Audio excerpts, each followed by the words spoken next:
The old villa stood alone, silent, glaring. Locals told stories, whispers of shadows moving inside, footsteps echoing in the night. No one dared to go near. The villa had a presence, a darkness that sent chills down your spine. Some said it was cursed. The stories were just whispers. Legends passed down. But no one knew the truth. No one dared to find out. The villa remained, a testament to fear and the unknown.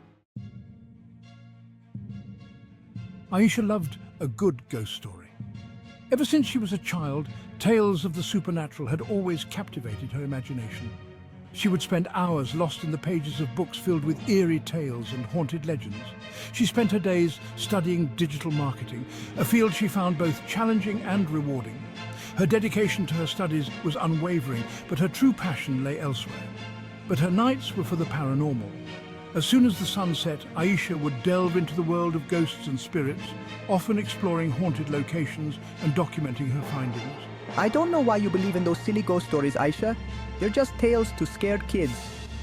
Omar's voice was filled with skepticism, as always. Omar, a skeptic, scoffed at the stories. He had never believed in the supernatural and often teased Aisha about her fascination with it. Well, I think they're fascinating. Imagine if they're true. Sarah's eyes sparkled with excitement. She loved the thrill of the unknown and the possibility that there might be more to the world than meets the eye. Sarah, always the adventurous one, was intrigued. She had a knack for seeking out new experiences and was always up for a challenge. Let's find out for ourselves. I dare you both to explore the villa with me. Aisha's voice was filled with determination. She wanted to prove that the stories she loved so much were more than just fiction. Aisha, determined to prove the legends true, suggested they explore the villa, a dare. The old abandoned villa on the outskirts of town was rumored to be haunted, and Aisha was eager to uncover its secrets. I don't know, Aisha. That place gives me the creeps. Omar's voice wavered slightly. Despite his skepticism, the thought of entering the villa made him uneasy. Omar was hesitant. He had always dismissed ghost stories, but the idea of exploring a supposedly haunted villa at night was daunting, even for him. Come on, Omar. It'll be fun. Let's do it. Sarah's enthusiasm was infectious. She was always the one to push the group out of their comfort zones and into new adventures. But Sarah's excitement was contagious. They decided to go at night. The trio gathered their flashlights and prepared for the adventure that awaited them when the shadows were long. The night was dark, and the moon cast eerie shadows that danced along the path to the villa. And the spirits were restless. The air was thick with anticipation as they approached the villa, ready to uncover the mysteries that lay within. The night was still, almost unnaturally so, as if the world itself was holding its breath. The air was thick with anticipation, a heavy fog rolling in, shrouding everything in a ghostly veil. The trio stood before the villa's rusted gates, their breaths visible in the cold night air. My heart is racing. Are we really doing this? It feels like a scene straight out of a horror movie. Aisha's heart pounded in her chest, each beat echoing in her ears like a drum. I'm not scared, just cautious. We need to be careful in a place like this. Omar tried to mask his fear, his eyes darting around, searching for any sign of danger. Let's go, guys. Adventure awaits. This is what we came for, right? Sarah, flashlight in hand, pushed the gates open. They creaked loudly, the sound piercing the silence. A groan echoed through the night, sending shivers down their spines. The trio stepped inside, the air growing colder with each step. The smell of decay filled their nostrils, a pungent reminder of the villa's long abandonment. The villa was awake, and it was waiting, its secrets ready to be uncovered.